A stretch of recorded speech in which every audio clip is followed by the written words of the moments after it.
in order to get uniform thickness of a plate by rolling process என்ன பண்ணுவாங்கன்னு கேக்குறாங்க. நம்ம என்ன பண்ணணும் அப்படின்னா camber, we have to provide the camber. camberனா என்ன அப்படின்னு தெரிஞ்சுப்போம். camberனா என்ன அப்படின்னா, camberனா ரோலர் வந்து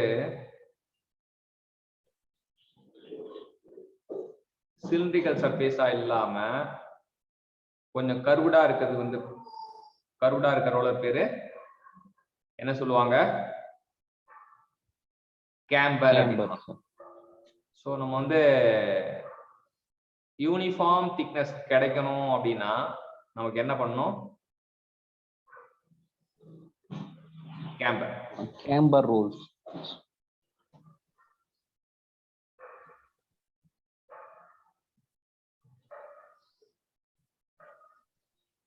Which of the following is not a welding accessory அப்படின்றது தான் வந்து கேள்வி. வெல்டிங் அசசரி அப்படின்னா வெல்டு பண்ணும்போது யூஸ் பண்ற உபகரணங்கள் அப்படின்னா வெல்டிங் அசசரின்னு பேரு. என்னென்ன அசசரி அப்படின்னு பாத்தீங்கன்னா, எலக்ட்ரோடு ஹோல்டர் வந்து நம்ம அசசரி தான். ஹேண்ட் ஸ்கிரீன் கையில வச்சிருக்கோம், அது அசசரி தான். க்ளவுஸ், கையில மாட்டுற க்ளவுஸ். ஆனா கேபிள் வந்து அசசரி கிடையாது. எப்பவுமே காம்படிட்டிவ் எக்ஸாம்ல இந்த நாட் கொஸ்டின் வந்து ரொம்ப முக்கியத்துவம் வாய்ந்தது. ஏன் அப்படின்னு பார்த்தோன்னா, நாட் கொஸ்டின் வந்து எக்ஸாம் ஹால்ல வந்து நாட்ன்றது வந்து நமக்கு கண்ணுக்கு தெரியாது. நம்ம என்ன பார்ப்போம்? which of the following is a welding accessory ன்னு படிப்போம். அப்ப டக்குன்னு எலக்ட்ரோடு ஹோல்டர் பார்த்தா ஆன்சர் பண்ணிடுவோம், ஹேண்ட் ஸ்கிரீன் பார்த்தா ஆன்சர் பண்ணிடுவோம், கிளவுஸ் ஆன்சர் பண்ணுவோம். 3 ஆன்சர் கரெக்டான ஆன்சர்னா நம்ம ஏதாச்சும் டிக்கெட்ஸ் போயிட்டே இருக்கும். ஆனா அவன் என்ன கேட்டிருக்கான்? நாட் ஏ வெல்டிங் அசரின்னு கேட்டிருக்கான். அப்ப கேபிள் அப்படின்றது.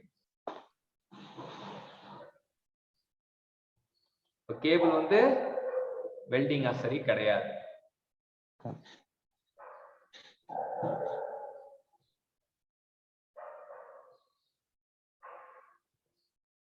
இப்ப ட்ரில்லிங் ஆபரேஷன்ல சிலிண்ட்ரிக்கல் ஜாப் எதை வச்சு கிளாம்ப் பண்ணுவாங்கன்னு கேக்குறாங்க. சிலிண்ட்ரிக்கல் ஜாப் எதை வச்சு கிளாம்ப் பண்ணுவாங்கன்னு கேட்பாங்க. சிலிண்ட்ரிக்கல் ஜாப கிளாம்ப் பண்ணாலே நமக்கு என்ன தேவை அப்படின்னா வி பிளாக் தேவை. ஏன்னா வி பிளாக்ல வந்து வி பிளாக் எப்படி இருக்கும் அப்படின்னா இப்படி இருக்கும் வச்சுங்களேன். இத வந்து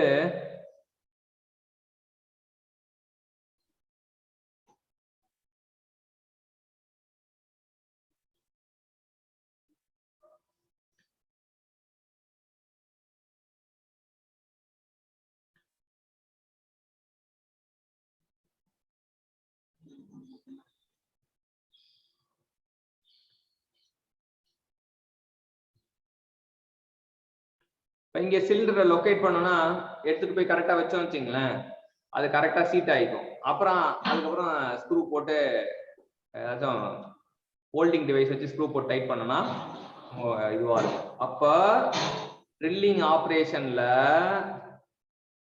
சிலிண்ட்ரிக்கல் ஜாப கிளாம்ப் பண்ண நமக்கு என்ன வேணும்? V block. இங்க நம்ம சிலிண்டர் வந்து இங்கதான் இருக்கும், இப்படி இங்க இருக்கும்.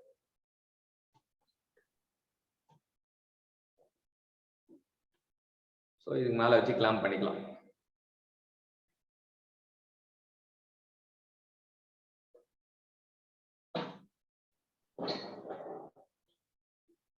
அடுத்தது என்னன்னு பாத்தீங்கன்னா, the process of removing unwanted material from the casting.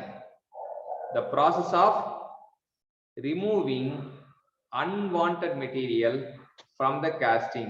இப்ப இந்த ஃபவுண்டரிலாம் விசிட் பண்ணி பாத்தீங்கன்னு வச்சுக்கோங்க, ஃபவுண்டரியில வந்து பெட்லிங் செக்ஷன் ஒன்று செக்ஷன் இருக்கும்.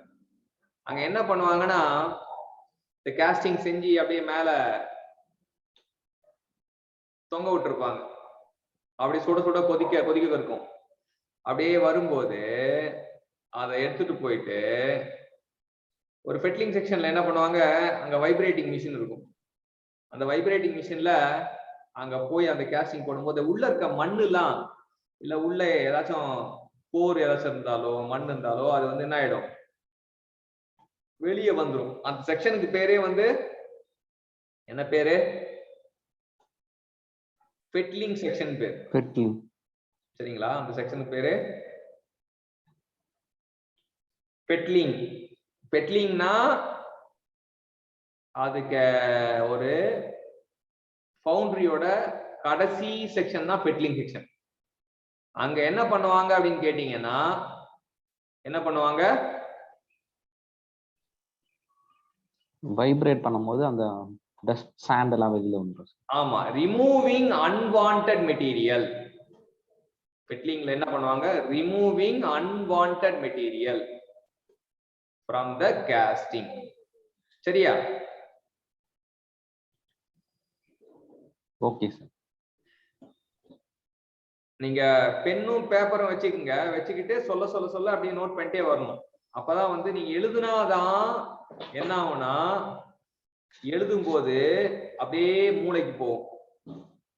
பெர்மிபிலிட்டி. பெர்மிபிலிட்டி எப்ப புவரா இருக்கும் கேக்குறாங்க. பெர்மிபிலிட்டி எப்ப புவரா இருக்கும் அப்படின்னு கேக்குறாங்க. பெர்மிபிலிட்டி எப்ப புவரா இருக்கும்? பெர்மிபிலிட்டினா என்னன்னு தெரிஞ்சுப்போம். பெர்மிபிலிட்டினா இந்த காஸ்டிங் பண்ணும்போது நம்ம மண்ணு ஃபர்ஸ்ட் இயர் லேப்ல ஒர்க் பண்ணிருப்பீங்க. மண்ணை என்ன பண்ணிருப்பீங்க, ரேம் பண்ணுவீங்க. ரேம் பண்ண உடனே என்ன ஆகும்னா மண்ணு நல்லா டைட்டா இருக்கும்.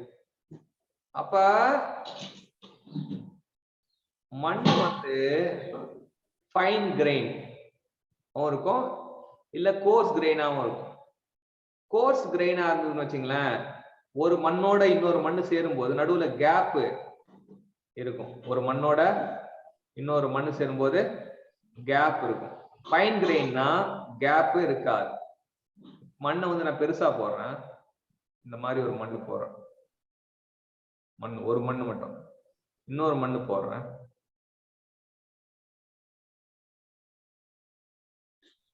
இன்னொரு மண்ணு போடுறேன். சோ இந்த இடம் கேப்பா இருக்கா? மண்ணோட மண்ணு சேரும் போது மண்ணுக்கு நடுவுல என்ன இருக்கு? கேப். கேப் இருக்கு. இதே மண்ணு வந்து ரொம்ப சன்னமா, எப்படி சொல்றது, வெரி ஃபைன் அப்படின்னு வச்சுக்கிட்டோம்னா, அந்த ஃபைன் சாண்டா தான் எப்படி இருக்கும்னா, ஃபைன் சாண்ட் மறுபடியும் மண்ணு போடுறேன்,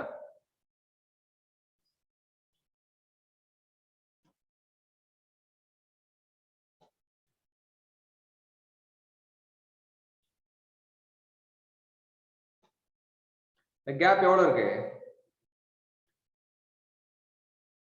லெஸ் கேப் சார். ரொம்ப சின்னதா இருக்கா? ஆமா. கோர்ஸ் கிரெயினா இருந்தா கேப் மோர் பிகர், பெருசா இருக்கு. ஃபைன் கிரெயினா இருந்தா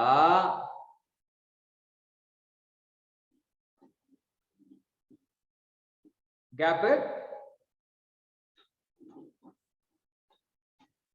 ஃபைன் கிரெயினுக்கு எப்படி இருக்கு? ஸ்மாலர் சார், சின்னதா இருக்கு. சோ இங்க புரிதல் என்ன அப்படின்னா, இப்ப இந்த பெர்மியபிலிட்டினா என்னன்னா, permeability is a property. Permeability is the property of the sand. It is the ability of sand to escape the gas. To escape the gas which is formed during the casting process.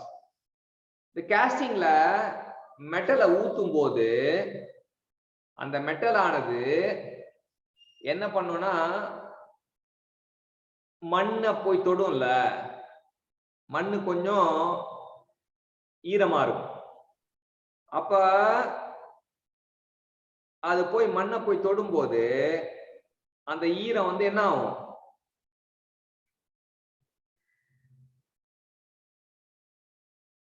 Gases form வெளியே போக try பண்ணும். இப்ப permeability என்னன்னா, இந்த காலியா இந்த gap இருக்கு பாத்தீங்களா, அந்த கேப் வழியா அந்த ஃபார்ம் ஆகிற கேஸை எஸ்கேப் பண்ற பண்புக்கு பேர் தான் permeability. Permeability is ability of the molding sand to permit to escape the gases formed during the casting process.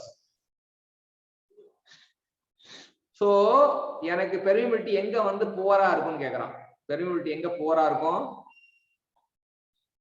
எங்க போரா இருக்கும்?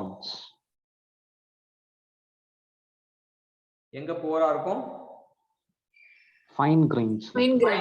ஏன் போரா இருக்கு? கேப் கம்மியா இருக்கிறதால. ஆமா, சூப்பர். கேப் கம்மியா இருக்கு, அதனால போரா இருக்கு. எங்க குட்டா இருக்கு? Coarse grains. சூப்பர். அவ்வளவுதான் அந்த சமாச்சாரம். அடுத்த கேள்விக்கு போவோம்.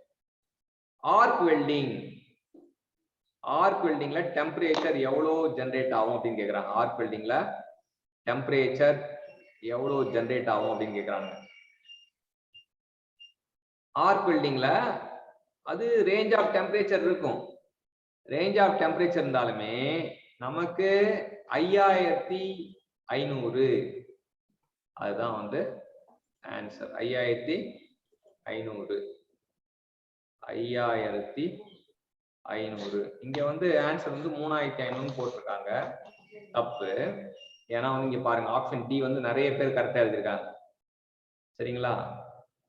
கொஸ்டின் வந்து ஆன்சர் கீழே தப்பா இருந்தாலுமே நம்ம கிட்ட இருக்க ஜாம்பவான்ஸ் எல்லாருமே என்ன பண்ணுவாங்க, அவங்களுக்கு என்ன கரெக்ட்னு தோணுதோ அதுதான் போடுவாங்க. சரி, இப்ப இத பத்தி பார்க்கும்போது நம்ம என்ன பண்ணோம் அப்படின்னு பாத்தீங்கன்னா,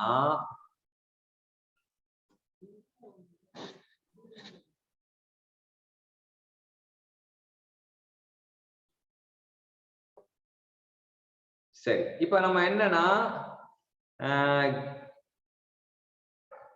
ஆக்சி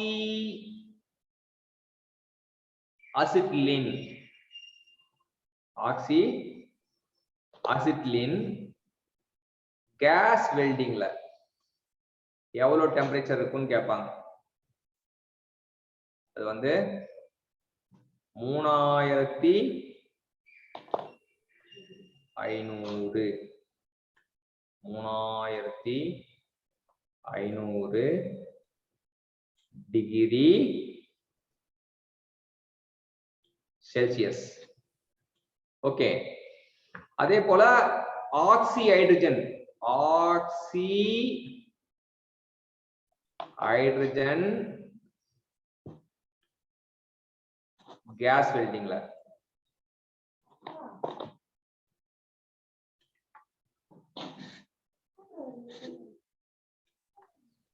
எவ்வளவு இருக்கணும்னு பாத்தீங்கன்னா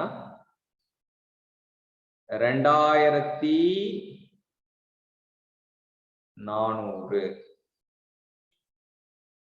3500யும் 2400யும் பார்க்கும்போது உங்களுக்கு என்ன தோணுது? 3500 2400 பார்க்கும்போது என்ன தோணுது?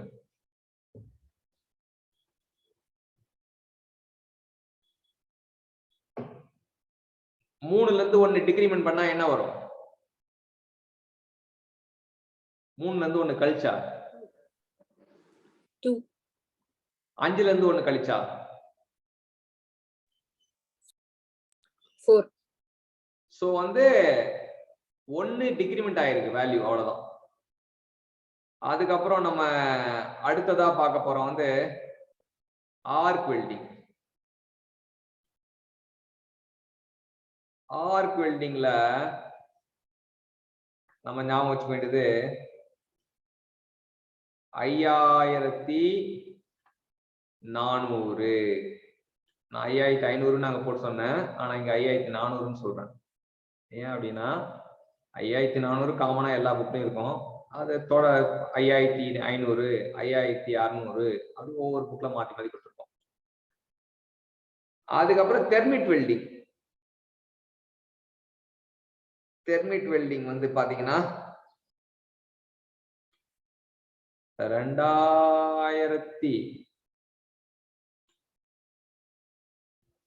5400க்கும் 2700க்கும் என்ன தொடர்பு? half. பாதி. தெர்மிட் வெல்டிங் வந்து ஆர்க் வெல்டிங்ல அப்படியே பாதி. அதுக்கப்புறம் ஃபோர்ஜ் வெல்டிங்.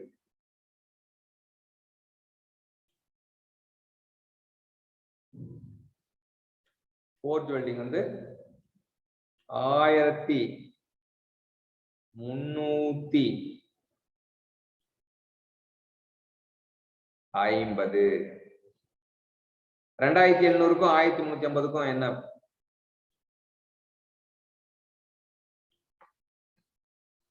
என்ன தொடர்பு? பாதி. சோ இப்படிதான் வந்து எல்லாத்தோட டெம்பரேச்சரும் ஒரு ஒட்டுக்கா ஞாபகம் வச்சுக்கணும். எல்லாத்தோட டெம்பரேச்சரும் ஒட்டுக்கா ஞாபகம் வச்சுக்கிறது. எப்பவுமே படிக்கும் போது ஒரு கோர்வையா ஞாபகம் வச்சுக்கிட்டோம்னா நமக்கு எப்பவுமே மறக்காது. நம்ம யோசிக்கும் போது கூட திரும்ப யோசிக்கும் போது கூட நம்ம என்ன பண்ணா கோர்வையா gas welding oxygen flame 3500, oxy hydrogen flame 2400, arc welding 5400, thermit welding 2700, forge welding 1350 அப்படின்னு சொல்லிட்டு.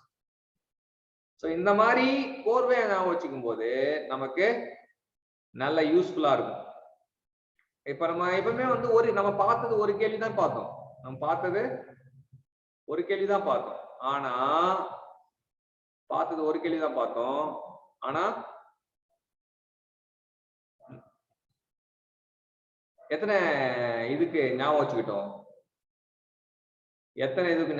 அப்படின்னு பாத்தீங்கன்னா 5-6 கான்செப்ட் சேர்த்தா மாதிரி ஞாபகம் வச்சுக்கிட்டோம். சரிங்களா?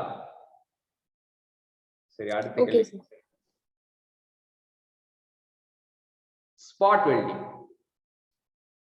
is more suitable for joining parts having thickness. Spot welding na first என்னன்னு பாப்போம். Spot welding na அது ஒரு resistance welding. Spot welding na அது resistance welding. எவ்வளவு thickness வரைக்கும் அப்படின்றத 10 mm அப்படின்னு சொல்லியிருக்காங்க. ஸ்பாட்டுக்கும் 10க்கும் நம்ம ஒரு தொடர்பு கொண்டு வரணும். எப்படி கொண்டு வர்றது அப்படின்னு பார்த்தா ஸ்பாட்டுக்கும் 10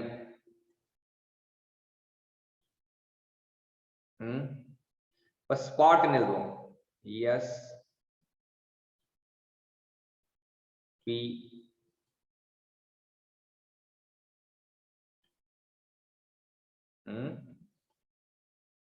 ஓ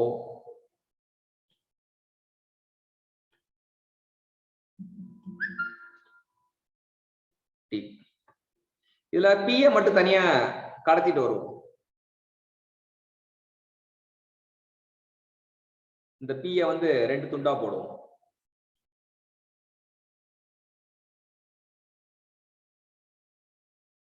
இப்ப பில நம்ம என்ன வச்சுக்கலாம்? 10 வச்சுக்கலாம். சரிங்களா? அப்ப ஸ்பாட்னாலே எவ்வளவு எம்எம்க்கு உகந்தது?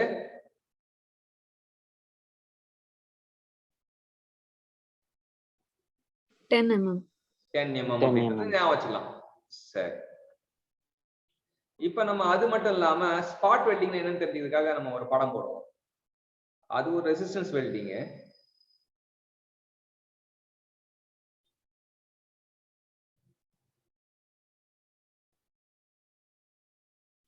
இங்க பின்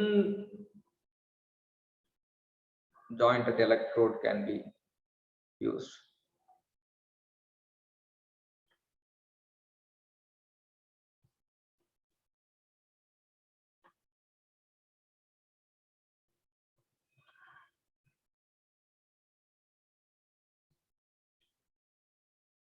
connected to the transformer.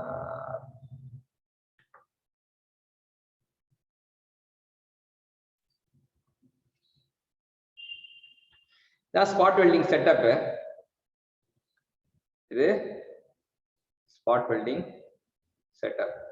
So இந்த இடத்துல வந்து நமக்கு ஏர் கேப் இருக்கனால அங்க கான்டாக்ட் ரெசிஸ்டன்ஸ்னால என்ன ஆயிடும்னா இங்க வெல்ட் ஆயிடும்.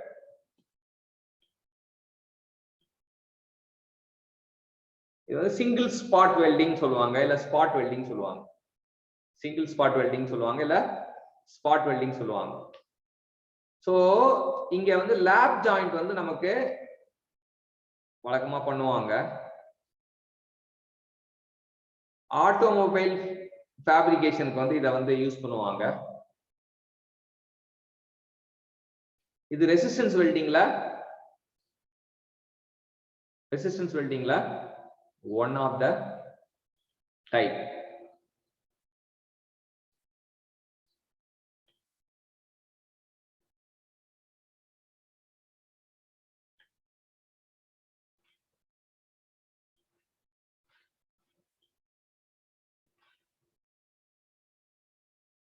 ஸோ இதான் ஸ்பாட் வெல்டிங்கை பத்தி நீங்க தெரிஞ்சுக்க வேண்டியது. இது டிரான்ஸ்ஃபார்மர் செட்டப். இதே வந்து மோர் தென் ஒன் எலக்ட்ரோட்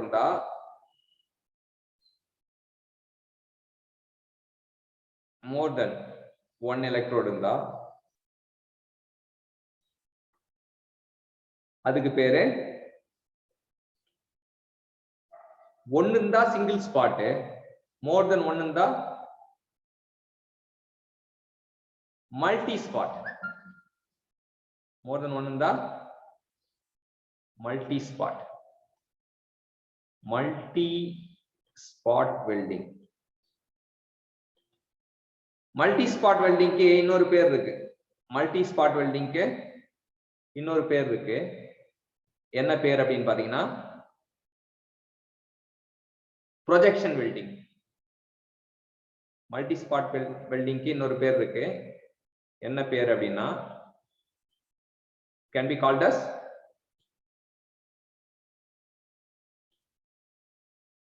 projection welding அப்படின்றது பேர். Single spot welding, multi spot welding. இந்த மல்டி ஸ்பாட் வெல்டிங்ல நம்ம தெரிஞ்சுக்க வேண்டிய ரகசியம் ஒண்ணு இருக்கு.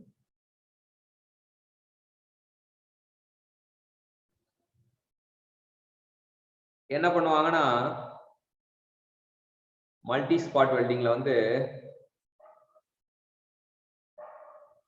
இந்த மாதிரி மல்டிபிள் எலக்ட்ரோடு யூஸ் பண்றதுக்கு பதிலா நம்ம என்ன பண்ணுவாங்கன்னா ஒர்க் பீஸ்லயே வந்து சம் ப்ரொட்ரூஷன் மேக் பண்ணுவாங்க. அதாவது ஒர்க் பீஸ்லயே சம் ப்ரொட்ரூஷன் மேக் பண்ணுவாங்க. மேக் பண்ணிட்டு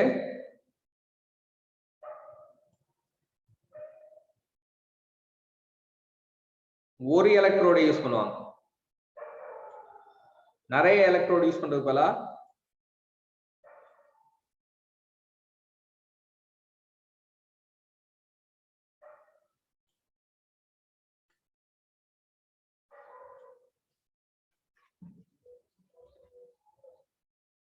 ப்ரொட்ரூஷன் மேக் பண்ணுவாங்க.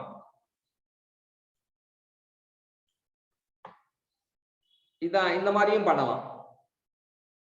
இப்ப பண்ணும்போது அந்த ப்ரொட்ரூஷன் ரெண்டும் யூனிஃபார்ம் திக்னஸ் இருந்தா எதிரான ப்ரொட்ரூஷன் மேக் பண்ணிக்கலாம். ஒன்னு திக்காவும் இன்னொன்னு தின்னாவும் இருந்தா ப்ரொட்ரூஷன் எதுல மேக் பண்ணணும்னு கேட்பாங்க. திக்கரா இருக்கிறது தான் ப்ரொட்ரூஷன் மேக் பண்ணணும். சரிங்களா? ரெண்டு பிளேட் இருக்கு. ஒரு திக் பிளேட், இன்னொரு தின் பிளேட். ரெண்டுத்துல எதுல நம்ம ப்ரொட்ரூஷன் வந்து மேக் பண்ணணும் அதான் கேள்வி. என்னோட கேள்வி என்னன்னா ரெண்டுத்துல எதுல என்னோட ப்ரொட்ரூஷனை நான் மேக் பண்ணணும். I have to make protrusion on the thick plate. இல்ல என்கிட்ட ரெண்டு இருக்கு. ஒண்ணுத்துக்கு high thermal conductivity இருக்கு, இன்னொன்னுக்கு low thermal conductivity இருக்கு. ரெண்டு மெட்டீரியல் நான் வெல்ட் பண்ண போறேன். ஒரு மெட்டீரியலுக்கு high thermal conductivity இருக்கு, இன்னொரு பிளேட்டுக்கு low thermal conductivity. இப்ப நான் ப்ரொட்ரூஷனை எங்க மேக் பண்ண போறேன் அப்படின்னா high thermal conductivity மெட்டீரியல் தான் நான் ப்ரொட்ரூஷன் மேக் பண்ணணும். புரிஞ்சுதுங்களா இந்த concept? Yes sir.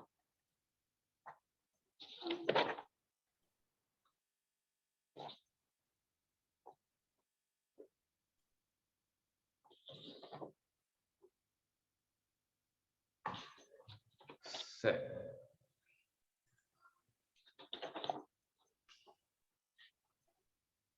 Dies for wire drawing. Wire டிராயிங்ல யூஸ் பண்ற டைஸ் வந்து எதால செய்யப்பட்டிருக்கும் அப்படின்னா அது கார்பைடால செய்யப்பட்டிருக்கும். சரியா? டைஸ் வந்து வயர் டிராயிங்ல யூஸ் பண்ற டைஸ் வந்து எதால செய்யப்பட்டிருக்கும் அப்படின்னா அது வந்து கார்பைடால செய்யப்பட்டிருக்கும். இங்க பாருங்க, ஆன்சர் பண்ணிருக்கல பாத்தீங்கன்னா பாதி பேர் வந்து ஆப்ஷன் சி சூஸ் பண்ணிருக்காங்க. ஆப்ஷன் டி ஒரு கால்வாசி மக்கள் தேர்ந்தெடுத்திருக்காங்க. Option A, option B. So இது ஒரு சாதாரணமான கேள்விதான், இது எல்லாருமே ஈஸியா இது பண்ணிருக்கலாம். ஆனா ஏன் வந்து அவங்க நம்ம பார்க்க போறது டைஸ்.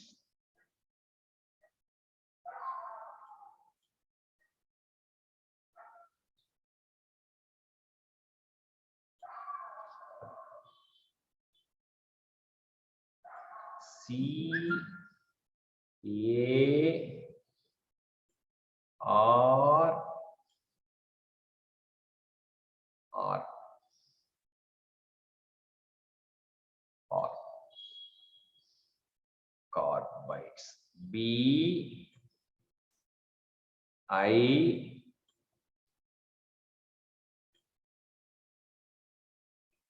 D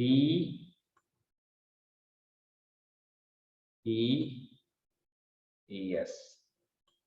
இங்க பாருங்க, இந்த கடைசி 4 வார்த்தையை பாருங்க, என்ன உங்களுக்கு புரியுது?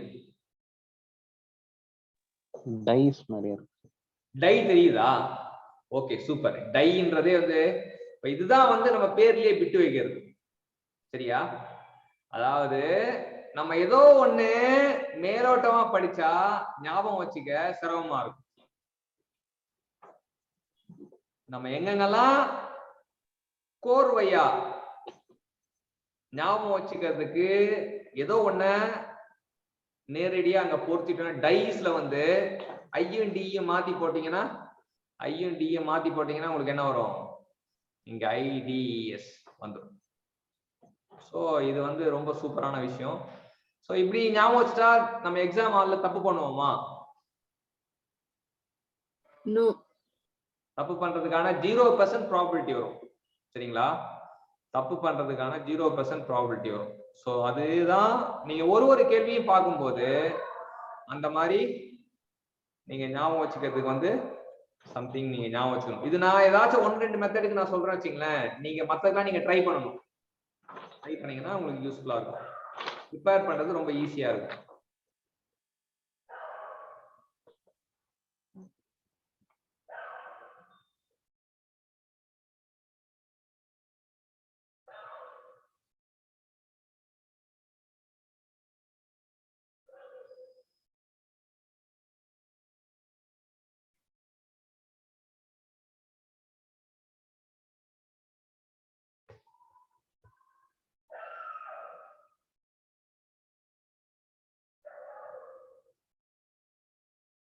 மில்லிங் மிஷினை horizontal milling machine, vertical milling machine எப்படி சொல்லுவாங்க அப்படின்னு கேக்குறாங்க. ஸ்பிண்டில் என்னன்னா அதோட ஸ்பிண்டிலை பொறுத்து தான் ஹரிசாண்டல் மில்லிங் மிஷினா வெர்டிகல் மில்லிங் மிஷினா அப்படின்னு சொல்லுவாங்க. ஸ்லாட்டிங் மிஷின்ல வந்து கட்டிங் ஆக்ஷன் வந்து எப்படி இருக்கும்? இப்ப ஸ்லாட்டிங்னா எப்படின்னா வெர்டிகல் மோஷன். ஸ்லாட்டிங் மிஷின்னா வெர்டிகல் மோஷன். வெர்டிகல் மோஷன்றப்ப அப்வர்ட் ஸ்ட்ரோக்கா டவுன்வர்ட் ஸ்ட்ரோக்கா அப்படிதான் தெரியணும். ஸ்லாட்டிங்ல வந்து டவுன்வர்ட் ஸ்ட்ரோக்ல தான் வெட்டும், அப்வர்ட் ஸ்ட்ரோக்ல வெட்டாம வரும். ஷேப்பர்ல ஃபார்வர்ட் ஸ்ட்ரோக் வெட்டும், ரிட்டர்ன் ஸ்ட்ரோக் வந்து வெட்டாம வரும்.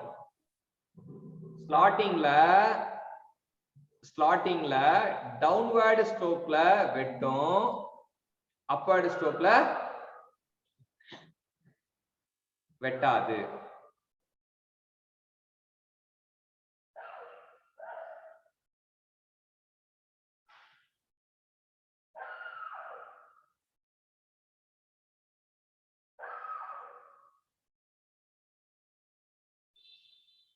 எலக்ட்ரிக் ரெசிஸ்டன்ஸ் வெல்டிங்ல பிரஷர் வந்து எவ்வளவு தேவைப்படும்? 250 இருந்து 500 வரைக்கும் தேவைப்படும் அப்படின்னு ஞாபகம் வச்சுக்கலாம். கரெக்டா இது பண்றதுக்கு பிரஷர் வந்து எப்படி ஞாபகம்? 250 இருந்து 500. இப்போ நீங்க மத்த எல்லா நம்பரை பார்க்கும் போதும் 500 மட்டும் ஞாபகம் வச்சுங்க. ரேஞ்ச் வந்து 500ல இருந்து பாதி, அதுல இருந்து 500 வரைக்கும் அப்படின்னு ஞாபகம் வச்சுங்க. இந்த கேள்வி எல்லாம் வந்து ஒரு வாட்டி அட்டன் பண்ணிட்டீங்கன்னா, ஒரு வாட்டி தப்பு பண்ணிட்டீங்கன்னா, you can learn from committing the mistake. You can learn from the committing the mistake அப்படின்றது தெரிஞ்சுக்கலாம். அடுத்தது blanking, piercing. blanking என்ன?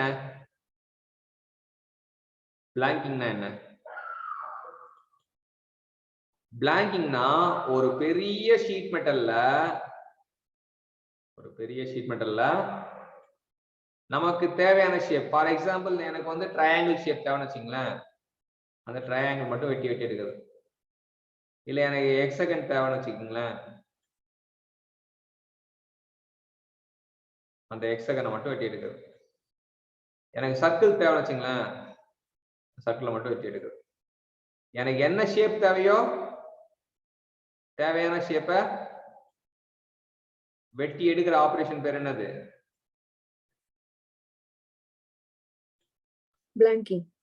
பிளாங்கிங் அப்படின்னு பேர். பஞ்சிங்னா ஓட்ட போட்டா எனக்கு ஒரு பிளாங்க் இருக்கு, இல்ல ஏதோ ஒரு ஷீட் மெட்டல் வந்து சின்னதா இருக்கு, அதுல சர்க்குலரா ஓட்ட போட்டா அது பஞ்சிங். அதே நான் சர்க்குலர் ஓட்ட போட்டா அது பியர்சிங். நான் சர்க்குலர். இங்க பாருங்க, நான் எது வெட்டுறேனோ வெட்டி எடுக்கப்படுறதுதான் எனக்கு தேவையான பொருள். வெட்டி எடுக்கிறதுக்கு பேர் எனக்கு, அதுக்கு பேர் என்ன அப்படின்னு கேட்டாங்கன்னா ஸ்லக்னு பேரு. இங்க ஸ்லக் வந்து என்னோட ரெக்வயர்ட் பார்ட். ஆனா இந்த பஞ்சிங்லயும் பியர்சிங்லயும் என்னோட ஸ்லக் என்ன ஆகும்?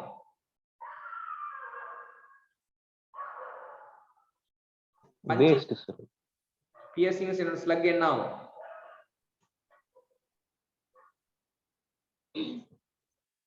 Slug is a unwanted part. It is a unwanted part.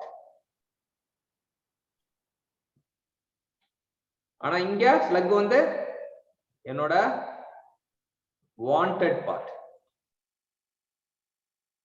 பிளாங்கிங்ல.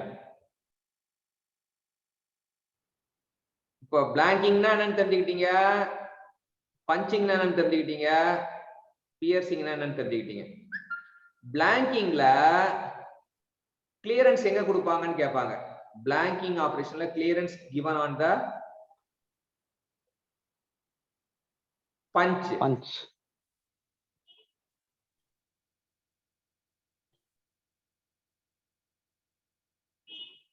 அதே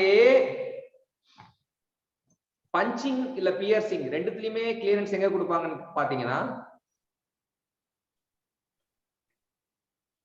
the clearance will be provided on die. Punching இருந்தாலும் சரி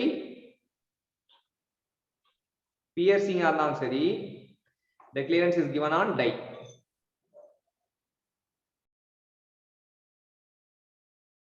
உல்டாவா வரும்.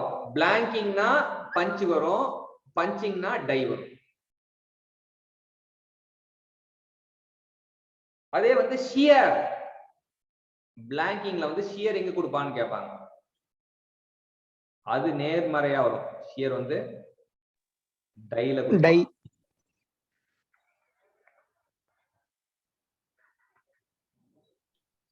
இங்க ஷியர் வந்து பஞ்ச் பஞ்ச்ல கொடுப்பாங்க. இது ரொம்ப முக்கியமான கொஸ்டின். இது விக்கெட் டேக்கிங் கொஸ்டின். அதாவது சில கொஸ்டின்லாம் செட்டருக்கே தெரியும் இந்த பாலை போட்டா கண்டிப்பா விக்கெட்னு அப்படின்ற மாதிரி இருக்கும். So it is a wicket taking question. கரெக்டா எதுன்னு புரிஞ்சுக்கணும்.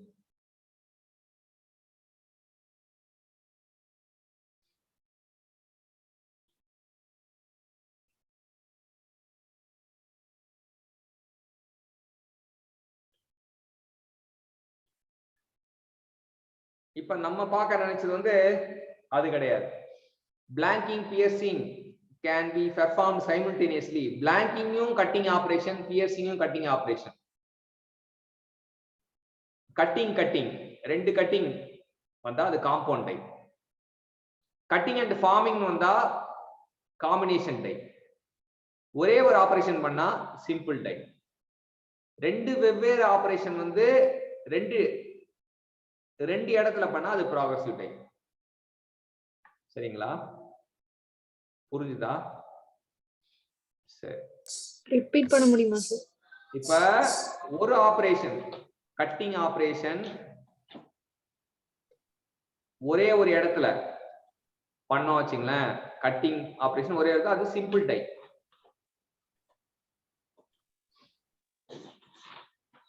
ரெண்டு கட்டிங் ஆபரேஷன், அதாவது பிளாங்கிங் அண்ட் பஞ்சிங், பிளாங்கிங் அண்ட் ரெண்டு கட்டிங் ஆபரேஷன் ஒரு பிளேஸ்ல, ரெண்டு கட்டிங் வந்து ஒரு பிளேஸ்ல, ஒரு பிளேஸ்ல ஒரே ஒரு டை செட்டப்ல பண்ணோம் அப்படின்னா அது வந்து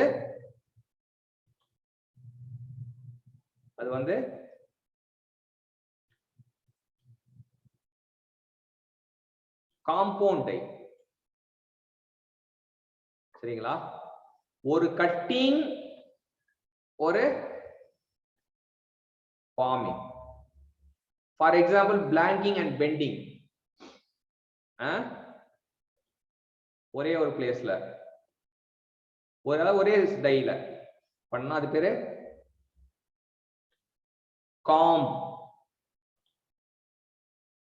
காம்பினேஷன் டை. காம்பவுண்ட் டைக்கும் காம்பினேஷனுக்கு தெரியுதா? வித்தியாசம் புரியுதா? காம்பவுண்ட் டைனா என்ன? ரெண்டு கட்டிங். காம்பினேஷன்னா டிஃபரண்ட் ஆபரேஷன். ஒரு கட்டிங் ஒரு ஃபார்ம்.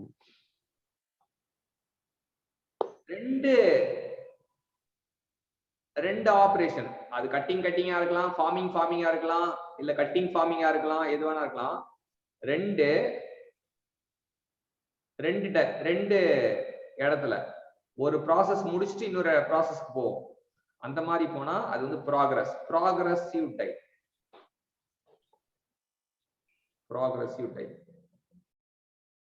சோ நீங்க மூணுத்துக்குமே வித்தியாசம், நாலுத்துக்குமே வித்தியாசம் புரிஞ்சுக்கணும்.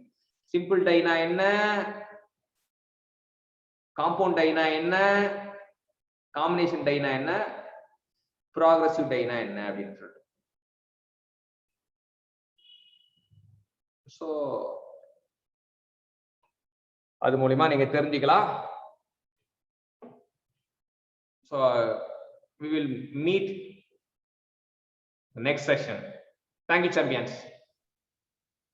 Thank Thank you, sir. sir. Thank you, sir.